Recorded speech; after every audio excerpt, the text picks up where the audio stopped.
Afternoon, everyone. Welcome to today's Levy lecture.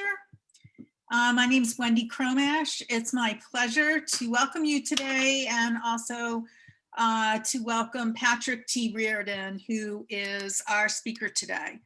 Hang on one second while I pull up the,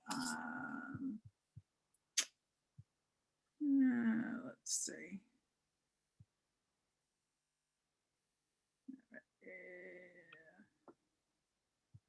No, wait, hang on.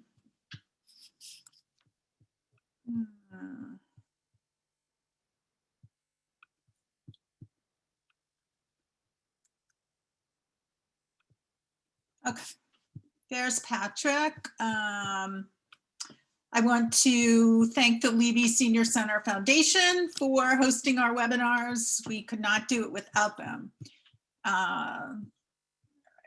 Let's see, Patrick, I am pulling up his biographical summary that I'm going to read to you.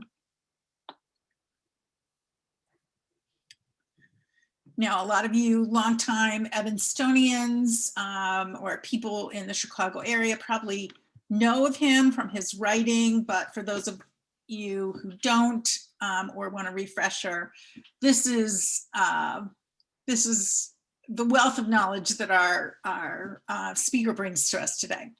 Patrick T. Reardon is the author of The Loop, the L tracks that shaped and saved Chicago. It was published in 2020 by Southern Illinois University Press. It's the first ever examination of the impact of the elevated loop on the economic, social, and physical development of Chicago. Patrick worked for 32 years as a reporter, features writer, columnist, and editor at the Chicago Tribune, specializing in urban and metropolitan affairs. In 2000, he was one of a team of reporters who won a Pulitzer Prize for explanatory reporting. And in 1997 and in 2003, he was part of a team that won Lissiger Awards, recognizing noteworthy journalism in Illinois and Indiana, in public service and in in-depth reporting, respectively.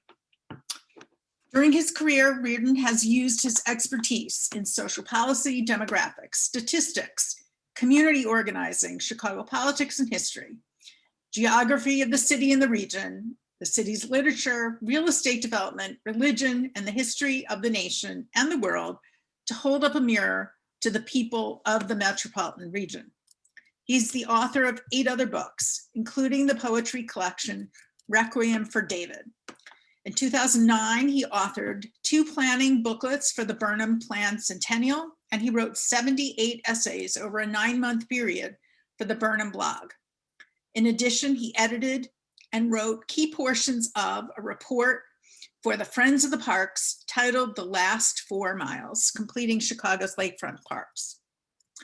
His essays have appeared frequently in European and American publications, including the Chicago Tribune, the Chicago Sun-Times, Crane's Chicago Business, National Catholic Reporter, Illinois Heritage, Realty, and U.S. Catholic. His book reviews,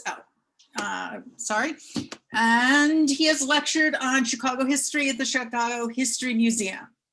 And perhaps most importantly, he's on the senior basketball team at the Levy Senior Center. And a proud basketball player he is. So without any further ado, welcome. Thank you very much. It's great to be here. And yes, thank you, Levy, for providing basketball courts for us old guys. I play once or twice a week, and it's a wonderful thing. Okay. Although it hasn't been during the pandemic, but we'll be back. You'll get back to it. Okay, so so The Loop. This book is packed with all kinds of information about the history of the city, transportation, how the loop is a phenomena here in the Chicago area. And for anybody who loves history, is interested in Chicago, interested in transportation, or just wants something really fun to read. This is a great book. Why don't you start us off, please? The first section that I asked you to read it sets up our forthcoming discussion on page 11. So this is from the first chapter, the Loop, New Year's Day, 1911, and this was a significant day for the elevated loop because it was the first day that in the next day's Tribune that the downtown was called the Loop all the way through. And that was the evolution of the term the Loop kind of hit it became solidified at that moment because it had been a 12-year period, a 14-year period to come up to this. But anyway, I'm setting this up where it's New Year's Eve on 1911, and everybody's waiting down in the Loop for midnight and to celebrate because there's a lot of people out on State State and Randolph, which was the big place where people would gather. So anyway, here's this section.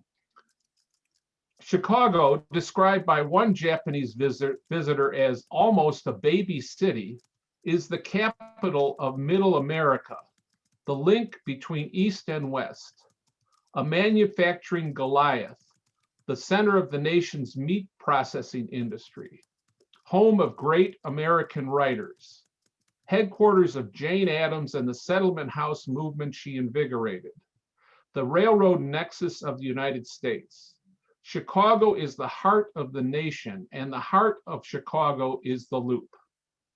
The proper name Loop, often not capitalized before 1950, is a complex term of great importance in Chicago with several meanings, all interconnected. Loop refers to a set of elevated railroad tracks, officially known as the Union Loop, that forms a 2.1-mile long rectangle around the most important and expensive real estate in the city. These tracks run at the second-story level of the buildings, more than 20 feet above Van Buren, Wells, and Lake Streets and Wabash Avenue. Dubbed the Golden Circle by its promoters, this loop of tracks has turned out to be all that and more.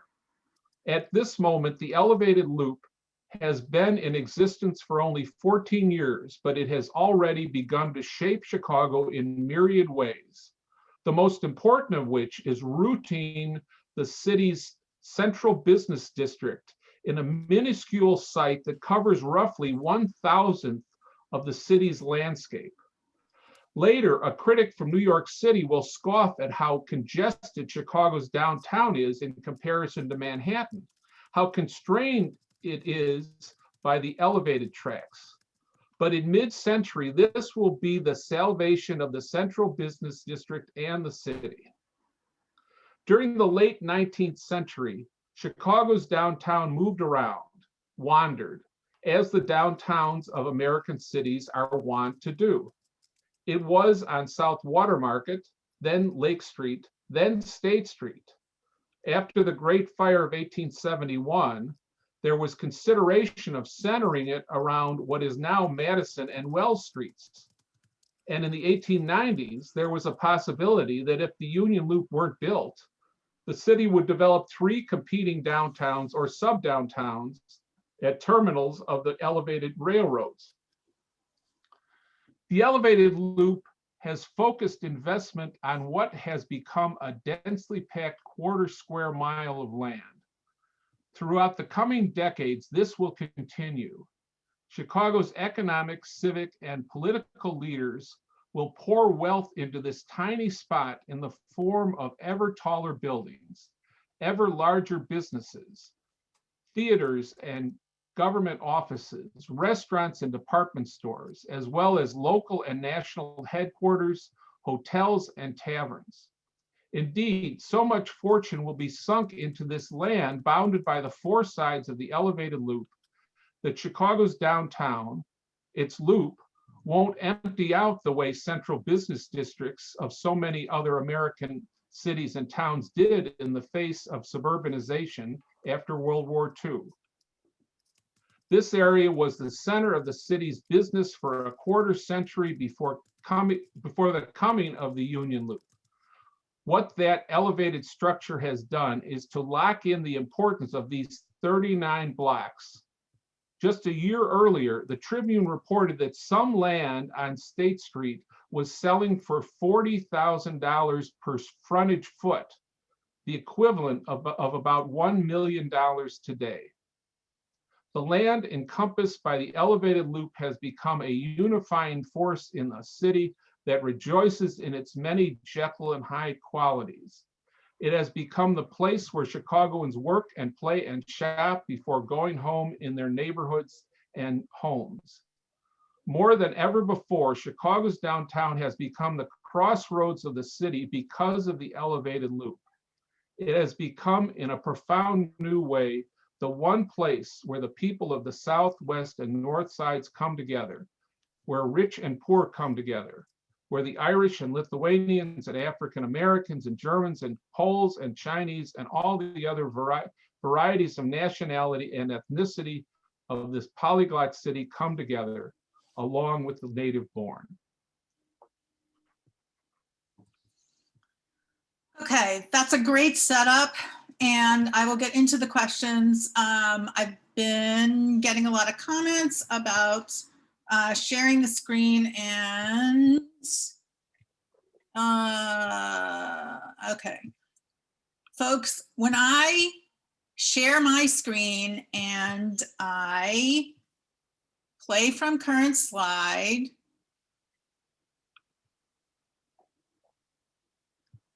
all right, hang on.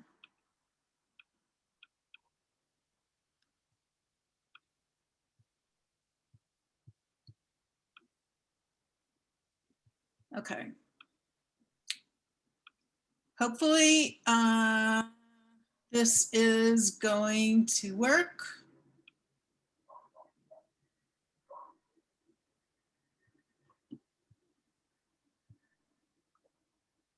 Okay.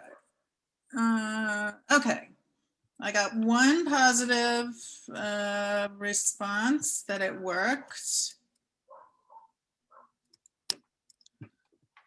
Okay. So I know this is frustrating when I get this set up, but please understand that what I see is not what you see. And so I'm doing the best we can. Okay. So my first question to you, well, let me go here. So here's a rough outline of some of the things that we're going to cover today. You set up a good image of what it was, you know, the overall transportation system.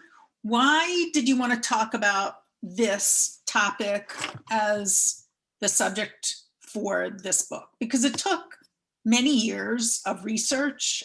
You talked to hundreds of people. Why this topic? Well, it goes back to my days at the Tribune. We did a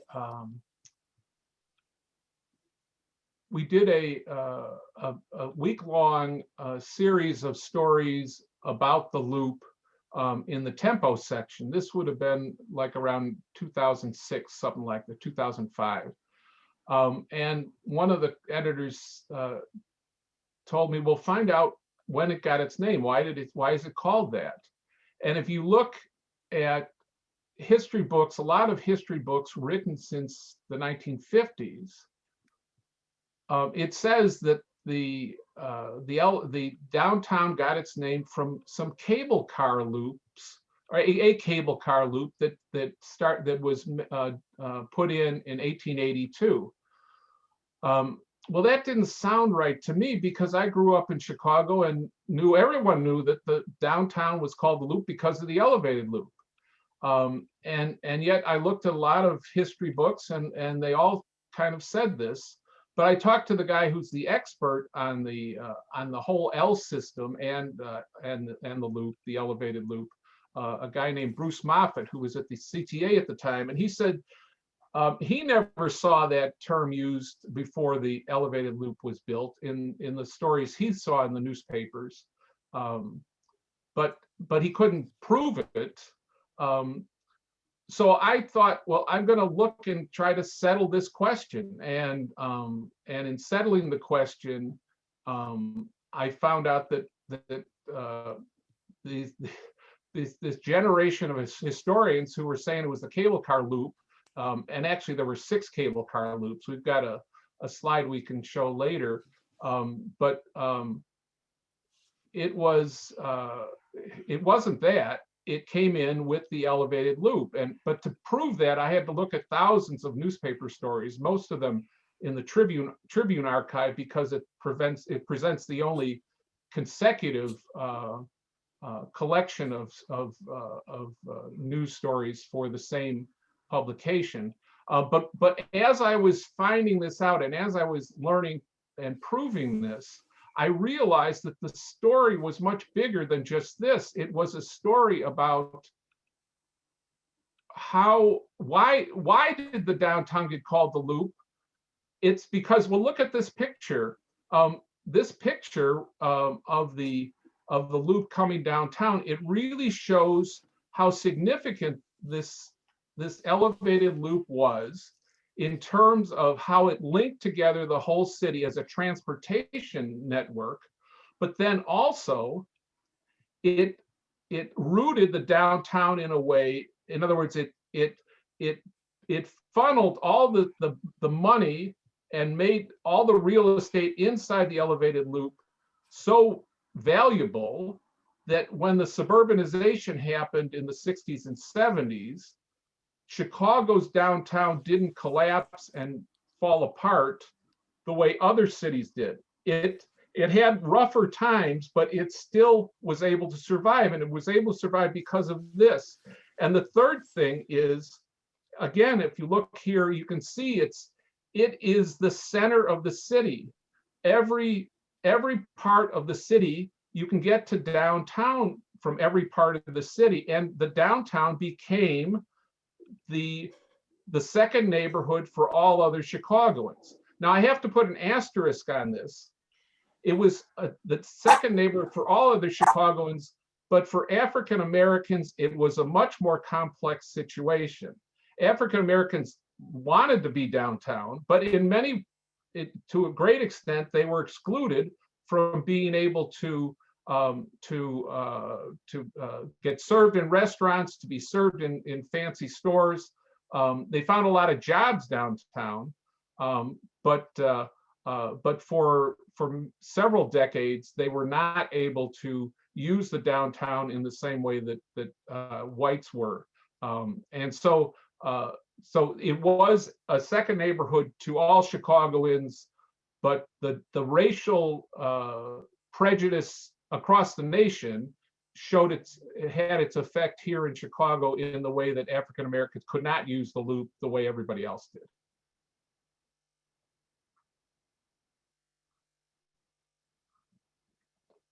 Wendy, you got to unmute yourself.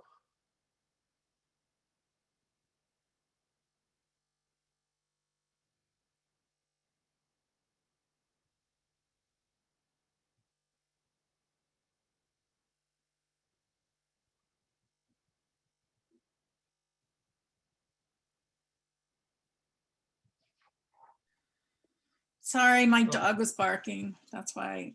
Okay, so I think I have it figured out. I'm getting feedback from Kathy, our producer here, that it looks good and you can hear me. Okay. So initially, before there was a loop, there were lots of horses and carriages. And you, in your book, you vividly describe in a very sensory way what that was like. So could you read, please? It's on pages 38 and 39. Read those couple of paragraphs, and then I want to ask you some questions about that, please. For residents and visitors, Chicago was awash with smells from the sewage-filled Chicago River, from the coal smoke spewing from the surging flood of locomotives in and out of the city, and the forest of stacks atop buildings and factories, from the bodies of people of all classes, especially manual workers and the poor, and from the bodies of animals, such as the horses pulling the horse cars. Describing what it was like to ride a horse car, writer Frank Rossum Jr. notes, in the passenger compartment, there was a special horse car smell, blending the odors of smoky coal oil lamps, sweating horses, and the pungency that came when the straw on the floor was dampened with many a dollop of tobacco juice. Up front, the driver squirted his tobacco forward, some of it landing on the dash, some of it on the horse's rumps, and the rest of it atomizing in the breeze to float back over the car. And then there was the manure and urine.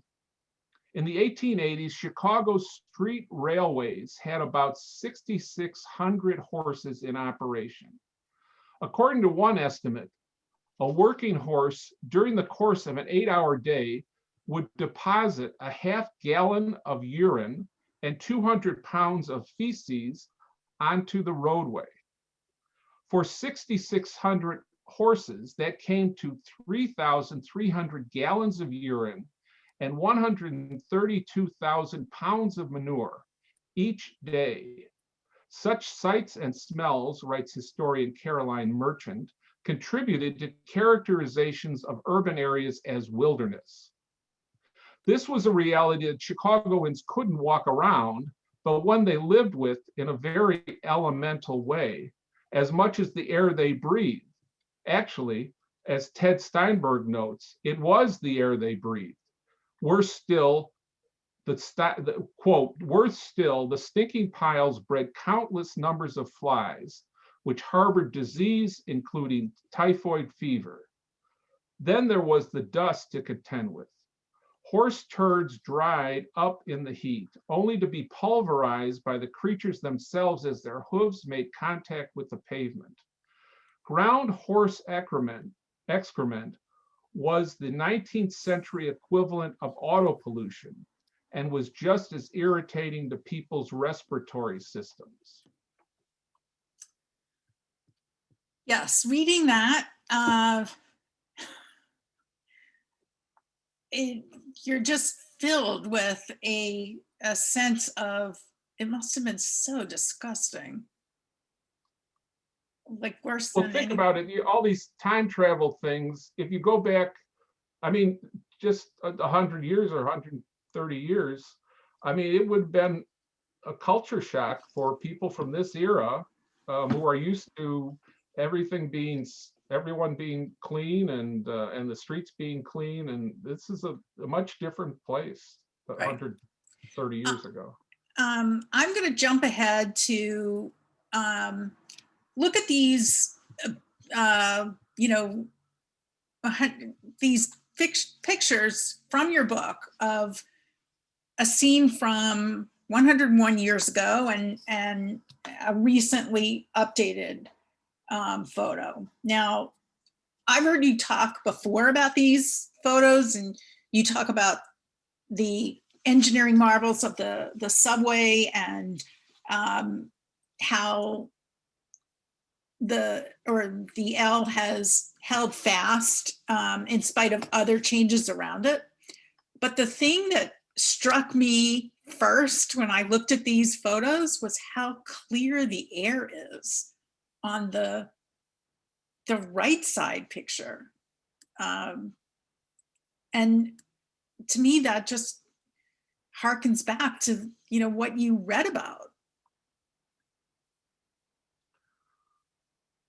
Are you there? Yes, yes. Are you going to show the pictures or? Can you see them? I'm I can't supposed. see them, but that's fine. I can go ahead. This is the one, the photo, I know the Wabash pictures. Avenue. Okay. Yeah, right. All right. So the two pictures, um, the one on the left from 1907, I talk about in the book in that Crap. section, that chapter about 1911, New Year's Eve 1911, about how smoky and how how smoky the downtown, the whole city was, but particularly downtown. There were every building, had a chimney that was spewing out smoke. And in fact, there are a few bird's eye views of Chicago in that era where you can see the smoke. A bird's eye view is an artist imagining what it would be like if you were a bird and making a picture of a city. There were lots and lots of those at the end of the 19th century. So you would touch a building and it would be dark and dirty by smoke. The smoke would settle, and it wouldn't just settle on the building, it would settle on your clothes, it would settle on whatever clothes were on the wash line. It was just very, very dark. I mean, there was just a lot of stuff in the air. So our air was not that much better by the 50s or so. It was the Clean Air Act of the 70s that started to really make a difference. But in the 50s and 60s, there were a lot other ways for providing heat, so it wasn't quite as bad as it was in the 1890s or the early 1900s. But it was a very smoky time and a very smoky place. And then the other thing I like about the two pictures is how the elevated structure has not changed much at all. And I've got it was fun to find out just how much it remains the same structure that it was when it was finished in 1897. So. Which is kind of amazing. And that brings us to a couple of other avenues of discussion. One is your friendship through basketball with a gentleman who turned out to be one of the leading engineer at the for the L system, who provided you all kinds of helpful information. We have a section where he's quoted that we can read in a little while, but it also brought up the engineering marvel that the system is, and the fact that it is still in good shape. Still in good shape 100 years later, points to the work of two people who were instrumental in that, Waddell and I forget the other name. Yeah. Do you want to talk about them? Sure, absolutely. Okay, let me go find them.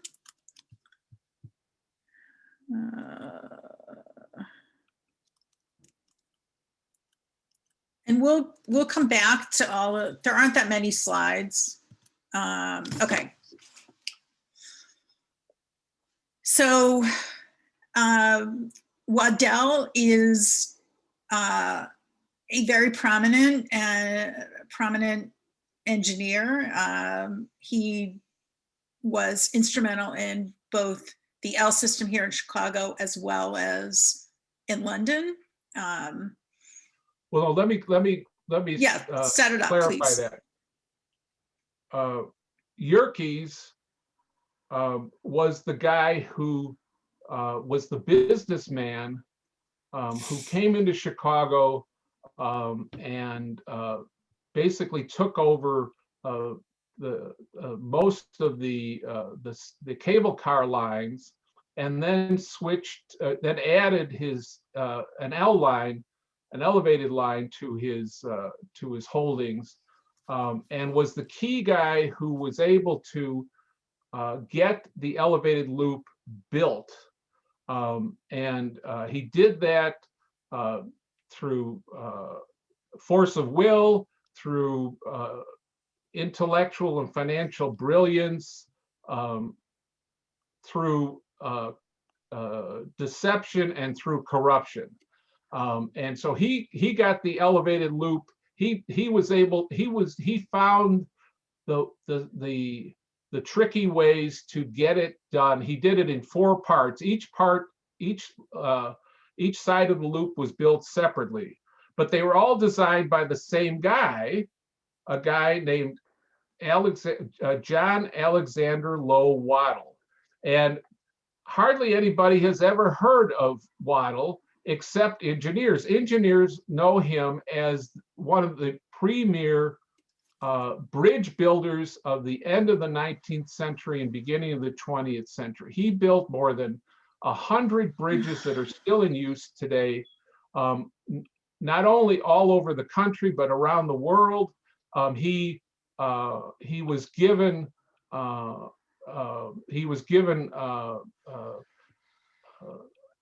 special awards. Oh, well, here you can see. He's only wearing a couple of the awards right here. Normally, he would dress with all 4 of the awards. He got awards from the emperor in Japan, as well as the leaders in China and a couple other countries. I'm blanking on what the other countries are, because he built great bridges there. And as you can tell, he's kind of a flamboyant guy. He's got those walrus mustaches and then those curls on top of his head. I've never seen curls like that anywhere except in The Wizard of Oz on the Munchkin. So I'm not sure if Frank Oz was channeling Waddell or what. But anyway, so Waddell designed the. I love that description. Pardon, what? I love that description. Oh yeah, well look, I mean, anyway, so he designed the downtown elevated loop structure in a way that made it really solid and could last for what's about more than 120 years. And what he did a big study when he first got the assignment to design it. He went to New York and Boston, which are the only places that had elevated structures, and he studied them. He wrote a report where he pointed out all the problems, all the bad things about them. Everybody who had designed those things, those elevated structures, then wrote comments about why he was all wet, and then he wrote comments about why they were all wet. But and it's great to read. It's just fun. He didn't pull punches. He loved a good fight. So when he died, the New York Times and the Chicago Tribune both did obits on him, but they mentioned only his bridges. Nobody mentioned that he had designed the elevated loop. And when I started this project, I'd never heard of him. And once I found out his name, I could only find it as he was listed in one book of all the books that I looked at for this project. Only one book mentioned just the elevated loop was designed by Waddell and had nothing else about him. I did later find a book by Patrick Moriarty about the bridges of Chicago, because he designed a really inventive bridge several years before he did the elevated loop. He did this bridge over in Bridgeport on Halsted. But I'm sorry, Patrick McBriarty. I misremembered his name. Anyway, so Waddell's this fascinating guy. Nobody's ever heard of him. except engineers and not in relation to the elevated loop. Yerkes, everybody's heard of him. If you've read any Chicago history, you know, you've been told he is one of the worst people who ever existed. In fact, Harold Ickes, who was on the cabinet of Franklin Roosevelt, he had been as a young man in Chicago, and he wrote about Yerkes. He said that Yerkes was worse than the three leaders of the enemy countries during World War II, that he was worse than the Emperor of Japan, worse than Benito Mussolini in Italy, and worse than Adolf Hitler.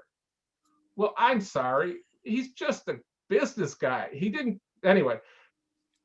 What the problem was is he's had a bad press ever since the 1890s because he was so good at what he did, which was come up with very creative financial shenanigans to get stuff done and pay off politicians. And the city business people were aghast that he was paying off the politicians, but of course they were paying off the politicians too. It's just that he was much better than they were. In fact, which is why they were so angry. Right, because exactly. he was exactly. He was not playing by their rules. He was playing Major League Ball when they were playing minor league ball or little league. In any case, Yerkes got the elevated loop built, and when it opened in October of 1897, there was no big ceremony. Chicago used to do ceremonies at the drop of a hat. You know, some general is showing up, so they'll have a parade. They didn't do that for him. In fact, at that time, in October of 1897, people were walking around the downtown wearing on their lapels a little noose. And they were talking of lynching Yerkes, not only Yerkes, but all the aldermen who were in his pay. And the reason for this was that he wanted to get a new franchises for his cable car lines, and he was unable to do that, or he wanted it for 100 years. In other words, it would be a very worthwhile franchise to have if it lasted that long. They limited him to only 25 years or something like that, but because he had asked for 100, there were all these protests and all this talk about lynching him. And in fact, when the final vote was taken in the city council in 1898, in the balcony above the council chamber, there were all these really tough looking guys in the front rows, each of them holding a noose, a real noose, hanging over the edge of the balcony. So he was driven out of Chicago, which wasn't bad. He sold off his stuff and made lots of money, went to London, and he was instrumental in the couple years that he was in London to get the tube, the new phase of the tube, the underground subways started. And if he hadn't showed up, transportation experts say that those underground lines probably never would have been built. And if you can imagine London, without the myriad subway lines they have now, if you only had the two that they had, which didn't go into the main part of the city, it would have been a completely different city. So Yerkes, despite the fact that he's been demonized for 120 years, and the fact that he was he corrupted politicians who wanted to be corrupted, he was an urban visionary who changed the future of Chicago by creating the elevated loop, and changed the future of London by creating the second level of underground lines. So on the one hand, you've got Yerkes, who's too well known for doing bad stuff and not known at all for doing good stuff. And you've got Waddell, who's not known at all. So these were just fascinating guys to run into. Now, you mentioned at one point in the book that there were, I don't remember the outside forces that were trying to make switches in Waddell's plans, to substitute some of the quality measures that he had put in place. And Yerkes was the one that backed up Waddell's vision and, supported it, which I thought was a momentous decision and a critical one, because in speaking to your friend, the engineer, he looks at the structures as an engineering marvel, that they are still in very good shape, and something like 75% of the 75%, yeah. of the system that is currently in use today is like 100 years old, which is an amazing fact. And just, if there's any hidden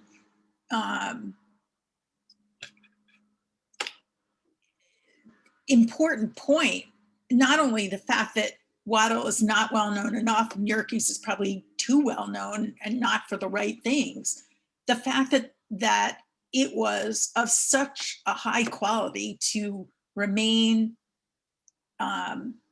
usable and functional so much, 100 years later, I just think is incredible. And why don't you read the passage from, because I've referenced him a few times.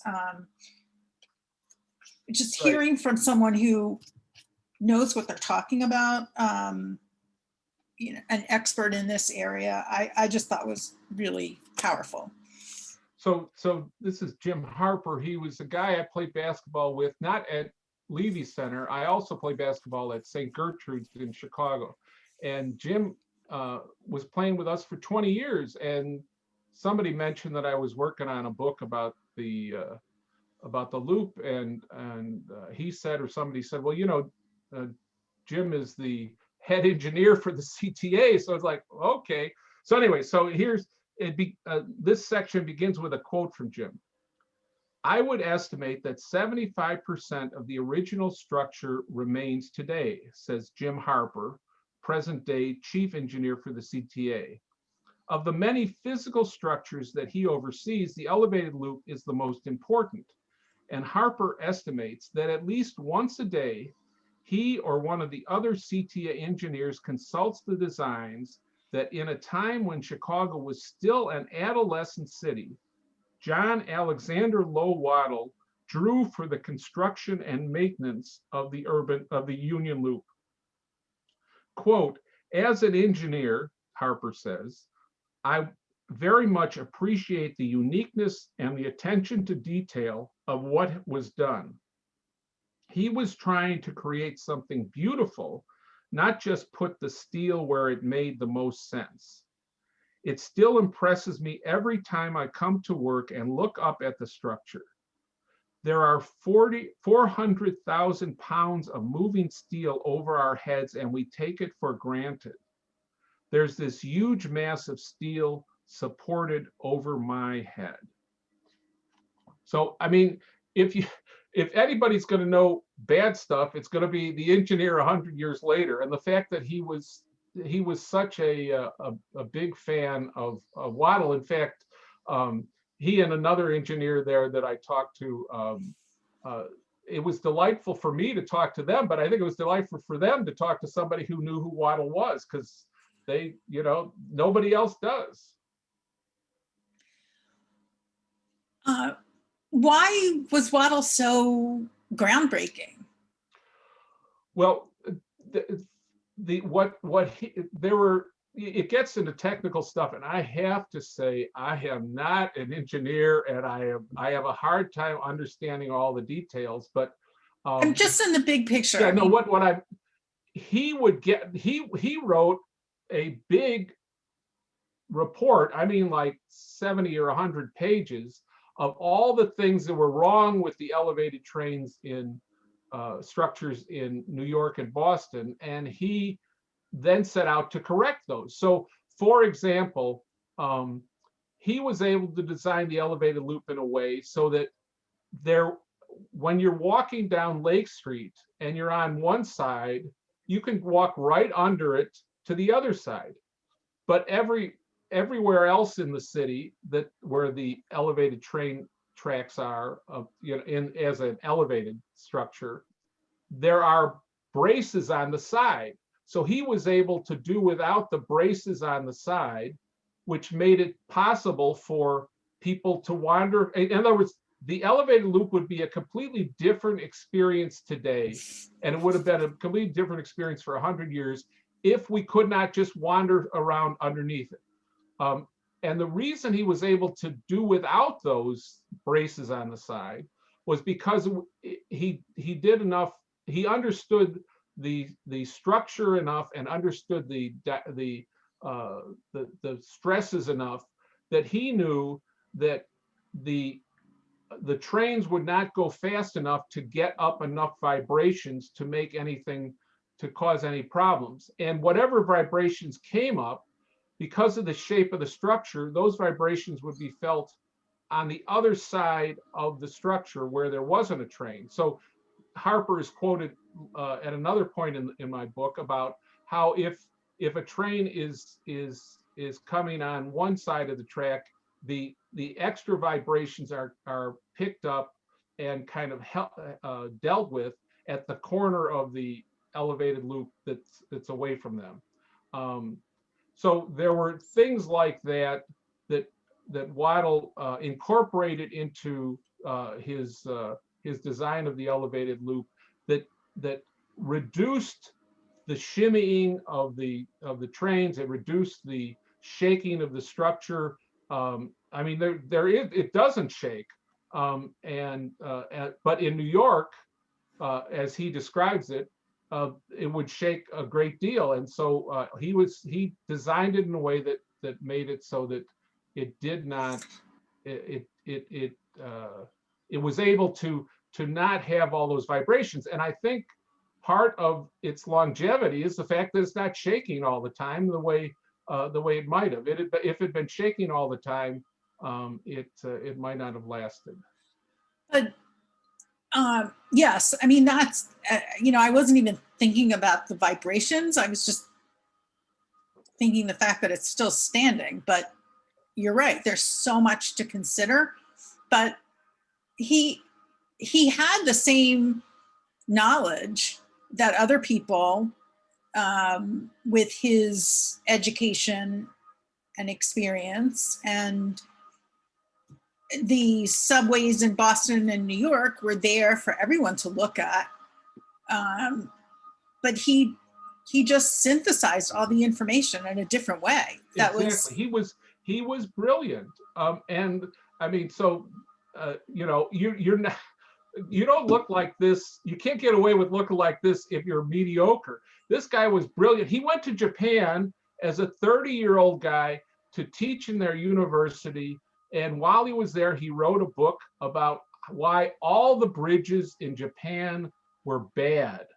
And he pointed step by step all the ways they're bad. And he said, but Japanese people, it's not your fault. The problem is you listen to the British instead of to the Americans. If you'd listened to us, you would have gotten it right. I don't know, any of the I don't know how valid his argument was, but it certainly seems, given his career after that of building more than 100 bridges around the world, and a good dozen or more of his bridges are landmarks for the cities they're in. I mean, he has bridges crossing the Mississippi, crossing the Missouri.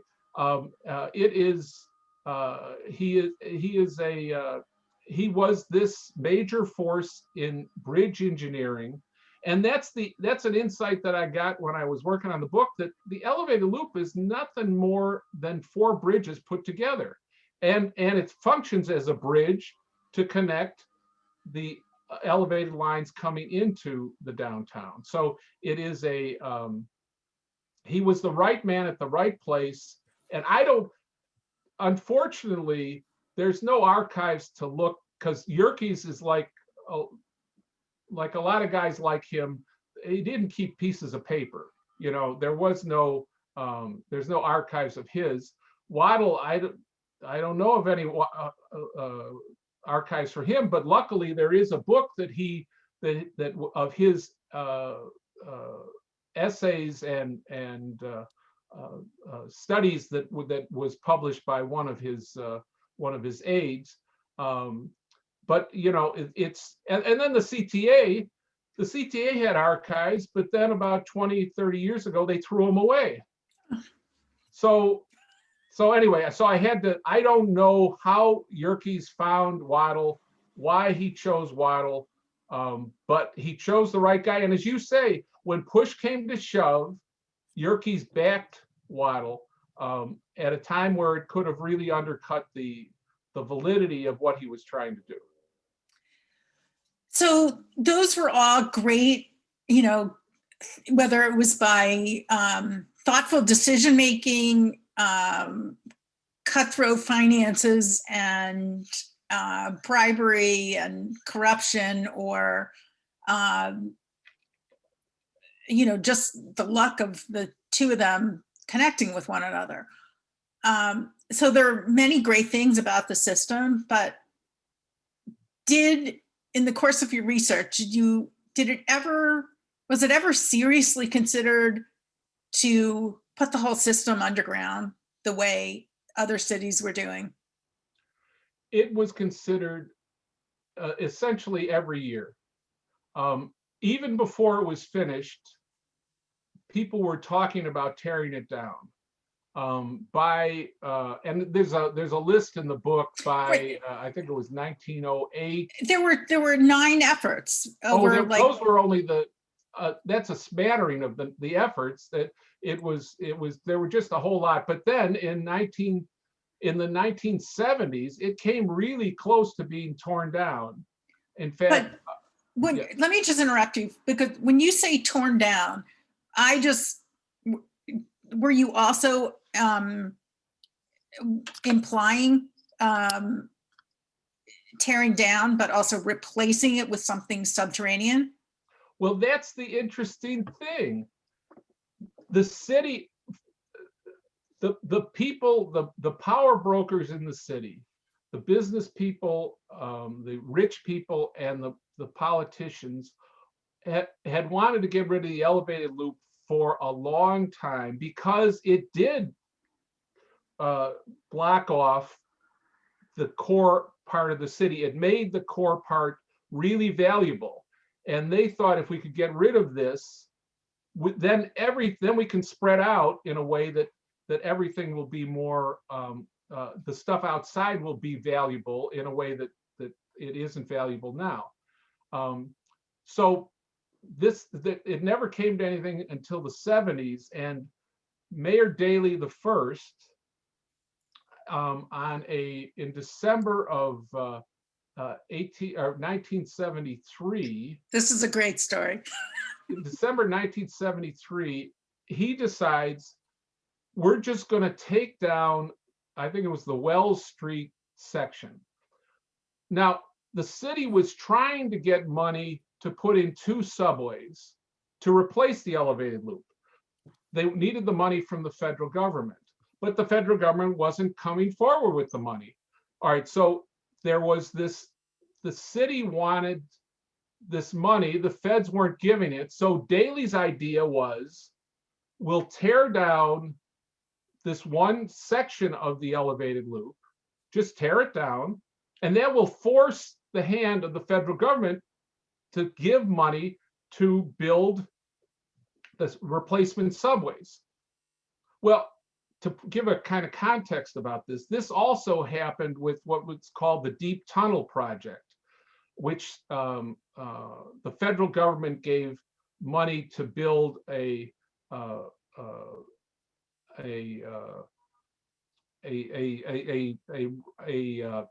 big pipeline system, and then the second part was building a reservoir system. Well, that was started in the 70s, and it still isn't finished yet. So if you tore down the elevated loop and the feds started giving money for the subway, there's no guarantee it would be finished today. Also, I mean, Daley's act was not so crazy in as much as when you put it in the context of what did his son do? If you remember Meigs Field, we all woke up one morning and all the runways in Meigs Field were just crisscrossed with X's. So the idea of the mayor of Chicago, who happened to be Daley, in both cases, was act and try to force the hand of other people. So anyway, so in December 1973, Daley decides to tear down the Wells Street section. And Paul Gapp, the guy on the left here, Tribune reporter, he finds out about it. So he writes, Daley, I think it was on January 3rd, was at a press conference for something else, and he made some kind of mysterious quip as he was leaving about tearing down the loop the next day. Well, Gapp found out exactly what the plan was, wrote about it, and Daley didn't, that ruined Daley's plan. He wanted to have a fait accompli, to get it done, and then you can't argue with me. But by Gapp writing about it, it raised the visibility of this. And so Daley at first denied it, but then ultimately it was very clear that it was true. And his own studies indicated that if you tear down the elevated loop, you're going to turn it into a ghost town. There's going to be a lot of development move away from the loop, and this core of Chicago would suddenly become much weaker. So why in the world would he try and do that? If again, he's trying to placate the wealthy hand of the federal government. Oh. He was trying to get federal money when he couldn't get it. It was a way of just saying, well, we need it. You told us you're going to send us the money, and we tore it down, and we're waiting for the money. Anyway, it would have been chaotic. But when Gapp wrote about it, that solved it. In December of 1976, Daley died, but Mike Bilandic, the guy who replaced him, was a similar guy who was wanted to do what the power brokers wanted done, and so he was going ahead with plans to tear down the elevated loop. And then there was this accident at Lake and Wabash, where one train bumped into another, but because of the way it bumped it, it jackknifed and fell down to the pavement, killing 11 people and injuring 100 or so.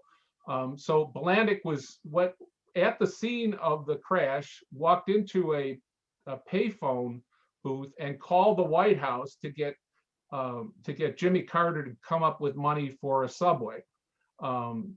He then went to Washington. He thought he was going to get the subway. The money still wasn't coming, but the city was moving to in that direction. So in steps Harry Weiss, this architect who was a very good architect, but also kind of he liked to be a thorn in the side of city officials.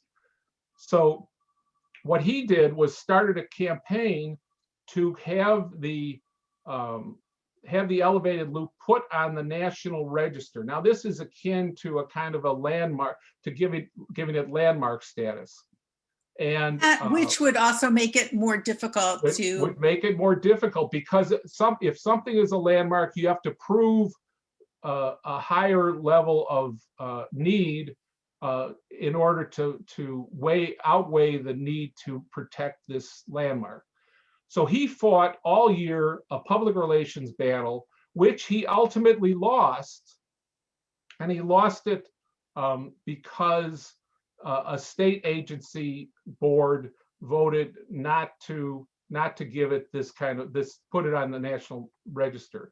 And partly that board voted because the Landmark Preservation Council of Illinois, which was located in Chicago and mainly focused on Chicago, their board voted. And this Preservation Council, now known as Landmarks Illinois, voted tear down the loop. We don't want to preserve the loop. Now, today you say this to Landmarks Illinois people, and they're very embarrassed. And they say, no, no, we like to protect the elevated loop. But at that time in 1978, they were get rid of it. So but we did enough to save it for the year. The next year, 1979, it seems like everything's in order. The elevated loops, parts of it at least, are going to be torn down. And suddenly, Mike Volandic loses the election to Jane Byrne. Jane Byrne comes in and is trying to change everything.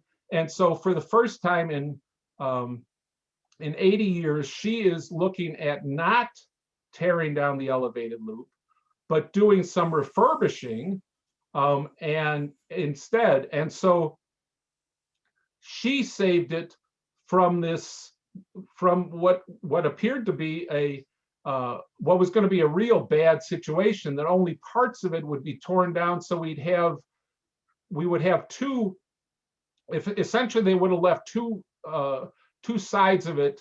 And so we would have had an L instead of a loop, and it would have been really chaotic. I talked with CTA people who were there at the time, and they were ghastly afraid it was going to happen. So what we have here are three people who saved the elevated loop. Excuse me. And ever since Jane Byrne saved it, it has been seen as a positive thing for the city. And to this point, it's evolved to being seen as something as kind of symbolizing the character of the city. This really gritty iron and wood structure that may not be pretty in a kind of aesthetic way.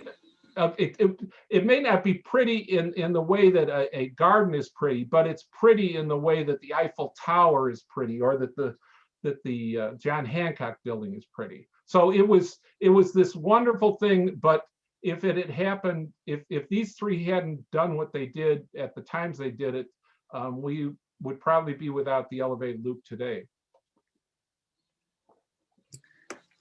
Okay, let me just go through some of the other slides. Here's another, comparison of the same location, two different periods of time. And again, it's the air quality that jumps out at me. Yeah, it's the air quality. This, even by 67, the Clean Air Act hadn't kicked in, but you can see, and you can see the new stations, or the new one station that Jim Harper and his people have put in on the right. To my mind, though, it's not so much the differences between these two; it's the similarities. If we had a picture, a photo taken in 1900, we'd see the same kind of angle. So a lot of these buildings in the photo on the right and the one on the left they're the same buildings. And if you go to 1900, there's some of those same buildings are there. Yeah. And so there's this is how, in a way, this looks really tiny, because it's only 20 feet above the pavement, and we've got buildings that are, hundreds of feet, skyscrapers hundreds of feet tall. But when you're on the sidewalk, a building, if you're walking by a skyscraper, you only see the first floor unless you look up. When you're walking by the elevated loop, you don't have to look at it. You can hear the trains go by. You can hear the rumble. You can feel the air shake from the movement.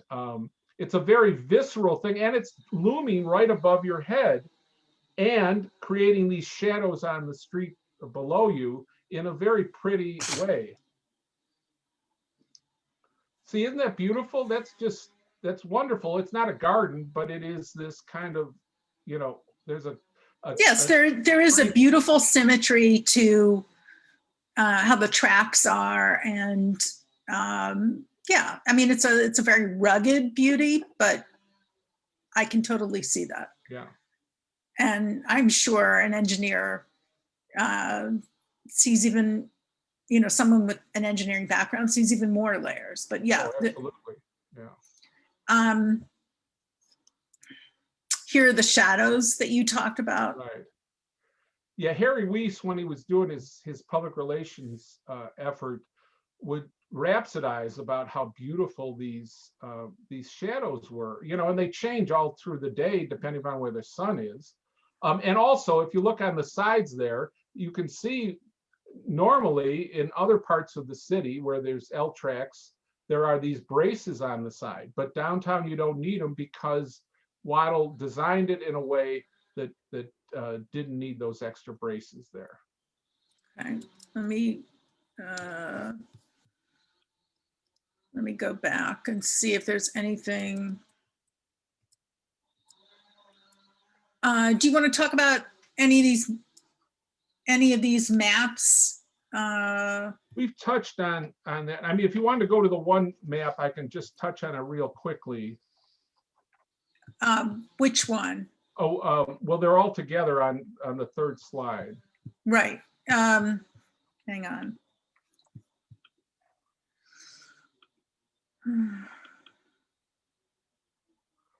Okay, very quickly, the map on the left has all those cable car loops. Now, if you notice, none of them contains the elevated loop. Contains the loop, the downtown. It's all pieces of the downtown. So when the historian said that the downtown got called the loop because of a loop or these loops, it doesn't make sense. And when you read thousands of Tribune stories and other newspapers, you find that it really wasn't called the loop. The center one is how it was, because the city didn't want to have this kind of the kind of chaos of lots of loops downtown, the way for elevated trains, the way they were for the cable cars. The elevated companies had to stop, had to have a terminal outside the downtown. And so you can see the Congress Street terminal, the Franklin Street, the Market Street, and the North Water terminal that would have been built later. The danger, if the elevated loop had not been built, and the reason what people would take the train, go to the end of the Congress Street line, get off, and then have to walk in or take a bus or something, or a horse car into the downtown. So the danger is if you didn't build the elevated loop, and there was no guarantee that it could be built, because at the time Yerke stepped in, nobody else had the will to make it happen. The danger was that you were going to end up with 3 different downtowns, sub-downtowns. In other words, if the Congress Street terminal stays there and it becomes permanent, and the same with Franklin and Market Street, and the same with North Water Street, you would have started to get development around each of those terminals. In other words, you want to get people when they get off the train. So you would have started building stores around Congress Street, some sort of stores and some sort of stores on the west side, some sort on the north side. And so the danger would have been that you would end up with 3 small downtowns instead of one big condensed core of downtown, which is what you get in the map on the right. When the elevated loop was built, you got this really contained area. Sorry. So you've got, this is a thing that has never been noticed before, but as someone who wrote about cities for more than 30 years for the Tribune, it's clear to me that each of these terminals would have been a magnet for development if they weren't connected with something else. And so conceivably, the State Street downtown would have been sapped by other development at these terminals. So that was to me a really interesting insight when I did my research. You also wrote about how, and you alluded to this earlier, that the term the loop was never an official designation, and it was kind of bequeathed by the people who use it. Exactly. Here's what happened. So it gets built in 1897. And if you can see on the right, it's very much a thing that's there. So if you remember the picture of the two pictures from the air where it's you're looking down on it. Do you want me to? Should I go back? No, that's fine. Leave it. But when you see it from the air, it looks dinky. When you see it from the ground, it's very loud, and it's not just the rumble, but it's the screech of the wheels. And it's this big looming structure over you. So it was this very physically looming structure. So physically, it was impressing people who were downtown. Secondly, it focused all the real estate value in that area. So it was important for money reasons, and it was important physically, viscerally, when you're there. So what people started to do was right away started to talk about, when you'd say something, you wanted to say something was, you would use the elevated loop as a reference point to say something was inside the elevated loop tracks, the Union Loop tracks, or outside of it. So inside, within the elevated loop tracks got to be kind of bulky. So then you'd say within the Union Loop, meaning within the tracks, within the loop. And then that evolved, and we're talking a period of 10 years and more. That evolved to, well, in the loop district. And then that evolved to just in the loop. And all of this was done not because some government said something, or some cultural important person said something, or that anybody said anything. It was done because people talked this way. And so people talked about it's within the Union Loop tracks. And then thousands of decisions made every day of individual people saying it's within the Union Loop, it's in the Loop district, and then finally by 1911 in the Loop. So it was the way in which people, the way the bean in Millennium Park, that got its name not because the creator called it that. It's called Cloud Gate, I think. But everybody looked at it and said, that's a bean. So that's another example of how a name is put on something because of people just all saying the same thing. And that's what happened with the name of the loop for downtown. Which is kind of, the city taking ownership of it. Exactly. The people. Okay, so let me get out of the slideshow. Okay, hang on.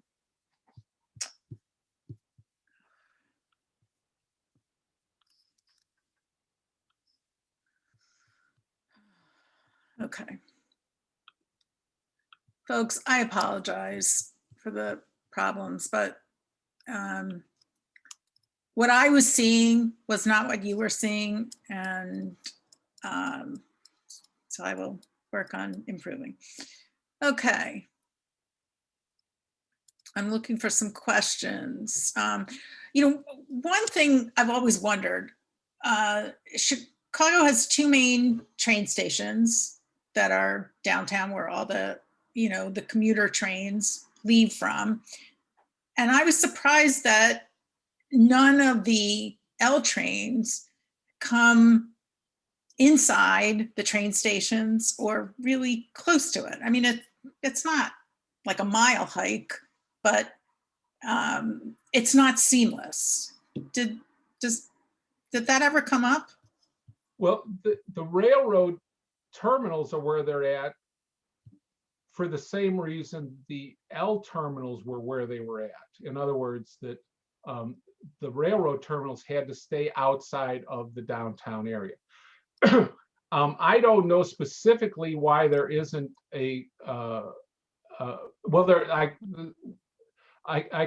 I can say can say is that the way the elevated loop was built meant that it was away, far enough away from those train stations that it wasn't like you were going to go right by it. I mean, the Polk Street train station is 2 blocks south of, or 3 blocks now south of the elevated loop, and the station on the west of the river. It's west of the river, so I don't. I don't know. I used to say, or I have said when I've done these things, I'm not a transportation expert. And so there are many questions, transportation related questions, that I don't really have an answer for. I did this book not as a transportation book, although obviously it has transportation in it, but as a book about the development of a city and how one structure can really shape a city. Okay. Anne would like to know, how was the property acquired to build the tracks? Well, these were down the middle of the street, and so what had to be done, this is a perfect Chicago story. What had to be done is, to protect property owners, the city council had approved a law that any transportation structure that would go by the front of a business or down a street, you had to get the approval of the majority of people on the line. And so what happened is, Yerkes, when he put in the Well Street section, he had to go and get the approval of at least 50% of the property owners there. Well, this being Chicago, they wanted money for approvals. So there was a case that went to the Supreme Court, the Illinois Supreme Court. The Illinois Supreme Court says, no, you can't demand money to give an approval for a transportation thing like this. And everybody ignored it. Everybody ignored it. And so you had to pay up. And so Yerkes, in fact, one book about the L system, which looked at this in good detail, the author raised the question. In his mind, it seemed to him that the amount of money spent to construct the structure it may have been less than the amount of money spent to give to property owners for approval to build the structure. In other words, it was highway robbery by property owners aimed at Yerkes, and in fact Yerkes complained about it at times, but it was done that way. And with the Van Buren Street section, there was a major Chicago power broker named Levi who was against it, having it there. He wanted it on Harrison because it would have helped his property. His property then would have been in the loop, or a key part of his property. He had property all over the downtown. And he got more than half of the people between Wabash and Wells on Van Buren to say, no, we don't want it. Well, what Yerkes did was he said he was going to extend the elevated, that line all the way over to Halsted Street. And so he got all those people to vote for it. He paid them off. They weren't going to get paid off anyway. So essentially he tricked Leiter by saying the line would be longer. Therefore, he could get 50% plus by getting the ones on the western section, and he got the approvals, and he got the approval from city council to build it. And then when he built the Van Buren section, he never extended it. He never planned to extend it, but it was a way of getting of beating Leiter when Leiter had the upper hand.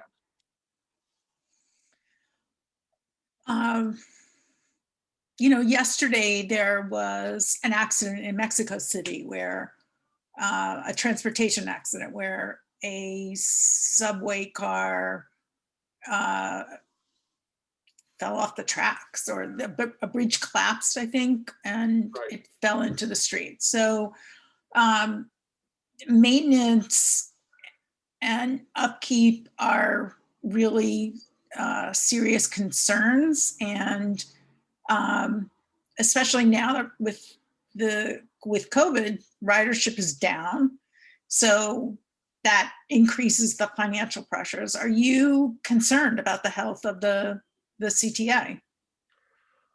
The short answer is no. In terms of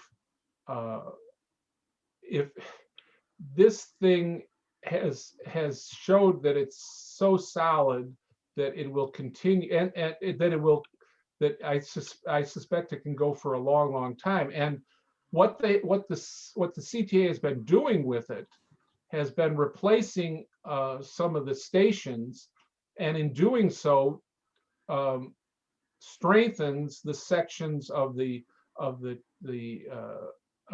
structure where that's happening. So so in that sense, I think the structure is fine. The question becomes, to what extent will people still go downtown after COVID? In other words, will there be enough people? How many people will be going to offices in the downtown the way they did before COVID? I suspect that number will be lower, at least for a while, that people will be doing remote working. On the other hand, if offices empty out, at least to some extent, there's been this premium on wanting to have a residential development in the downtown. So conceivably, the office space could be turned into housing. I don't know. All that is going to have to be determined over the next few years. My suspicion is, though, that that there will be a lot of positive stuff happening in the downtown, and people will be using the elevated loop structure more and more back to what they were doing before. Certainly, it's this wonderful thing for tourists, and certainly it's a wonderful thing for anyone who's got to get downtown for anything. Or if I have to go from the north side all the way to the south side, I go through the loop. And if I use the subway, that's still part of the loop system, so that it's there is no chance that the elevated loop will be replaced by a subway at this point. And in fact, there has been talk of extending the Lake Street section out toward the lake, so to increase its use. So with the Biden infrastructure plan. So I don't think, I think things will go back closer to what it was before COVID than something drastic. But a lot of drastic stuff happened in the last year and a half, so I'm careful not to rule it out. With climate change and ecological issues becoming more in people's consciousness, it's still more energy efficient to use public transportation than to drive your car. Oh, absolutely. I mean, that's what environmentalists have been saying for half a century, and it's true. There's if you've got 50 people on an L car, those are 50 people that aren't driving downtown.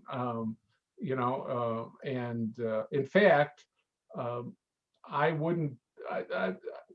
That's the climate change thing is a wild card here, but it's a wild card in a very positive way for any public transportation. So conceivably, the downtown, the elevated system could really benefit from that. Are you concerned about crime and what seemed to be an increase in crime over, within the system over the last year? Well, how much? I mean, that's COVID in the sense of how many people are there. If there are fewer people using it, it becomes more. Every person becomes less protected by the crowd. In terms of the Black Lives Matter protests, there was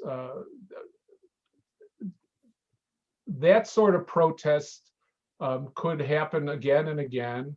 And if it does, we'll see how that plays out. But there's too much money invested in the downtown and by extension, all the area around it and on Michigan Avenue that demonstrations will shut it down. I think protests may find a way to be heard and still not destroy property. So but we'll see. It takes a lot of energy to do the protests that were done last year and that are being done this year. And I hope that they continue in terms of helping change racial attitudes. But I don't hope for further destruction. Okay, I wasn't actually thinking of the Black Lives Matter protests. I was thinking of recent attacks on, like, in the Red Line, in the Howard Street area, just things that occurred within the past year that seemed to be unusual. Well, I think a lot of that is that there are fewer people using the elevated trains, and so you're more vulnerable as an individual. The other thing is the way the society has developed. There are concentrations of low-income areas, and that's where you're going to get more crime. And there are times where that crime spikes, and times where it doesn't. Where it's. But I think the key thing is that the crime is much easier to occur if there are fewer people around. Right. So that's the bottom line. Okay, we're at the hour-and-a-half mark, which is usually when we kind of wrap things up. Again, folks, I apologize for the confusion. If you are sitting where I'm sitting, you might be confused also, but I will continue to work on improving. Patrick, thank you. This was really, really terrific. I can include the slides in the follow-up materials that I send, so people have a sense of some of the things that are included in your book. But if you want the full story behind all the photos, absolutely, you need to get a copy of the Loop. Why don't we close, and can you share with us your favorite memory from using, playing, working with the Loop, whether it's recently or from when you were a kid? Oh, when we were kids, we would get out. We were on the west side, and we'd get on the Lake Street L at Laramie. 4 or 5 of us, 11, 12-year-olds, go downtown. We had no money. We'd go just wander around. We'd go to the arcade. There was where Block 37 is now. We wander around Marshall Fields. We always go to the top of the Prudential building, which was the tallest building in the city.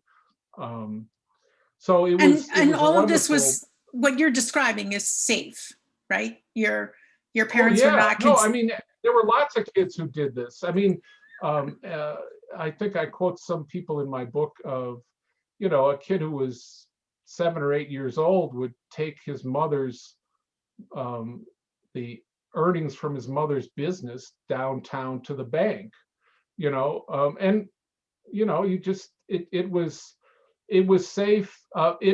I'm not sure that it is, I'm not sure how much less safe it is today than it was then, but the idea then was so much like, send the kids out and, don't bother me until you're, till supper. So, we were, because the city's built on straight lines and because the elevated loop is built on the way it is, I mentioned this in the book. There was my brother was downtown once with his friends and they ditched him, and so he was going to take the L home. He had a quarter, and so he got on the L and he's riding it, and he realized he was on the wrong L. He was on the Ravenswood L, so he got off, walked back downtown under the Ravenswood till he got downtown to the loop, and then he walked straight west down Laramie or down Lake Street all the way to Austin.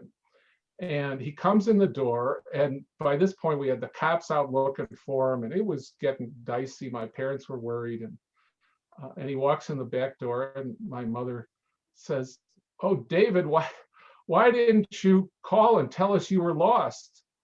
And he said, "I wasn't lost. I knew where I was." And really, he did. We're on a straight. He was downtown. He was on a straight line. Take the straight line back to the west side and finally get home. It was not rocket science. So anyway, we felt we owned the loop in a way that that kids today probably don't. But that's part of the allure of the loop, I think, throughout the history of the last 100 years.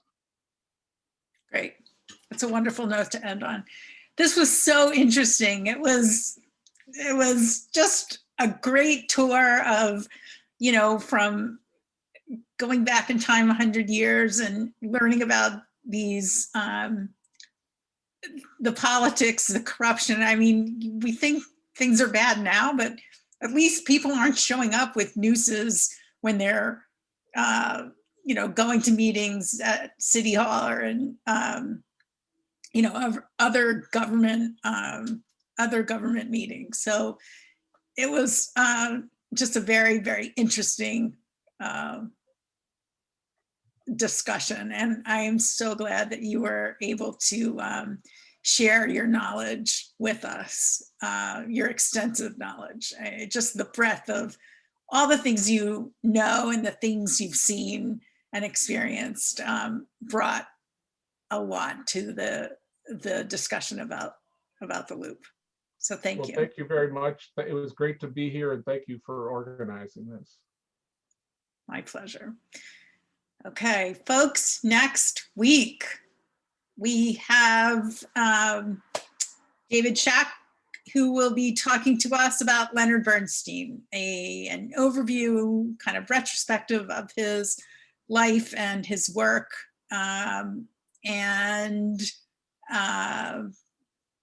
It should be interesting as well as entertaining. So have a great week. Thank you, everyone. Thank you, Levy Senior Center Foundation. Patrick, thank you again. It was just wonderful. And we will talk soon. Okay, great. Thank you very much. Thanks, everyone. All right.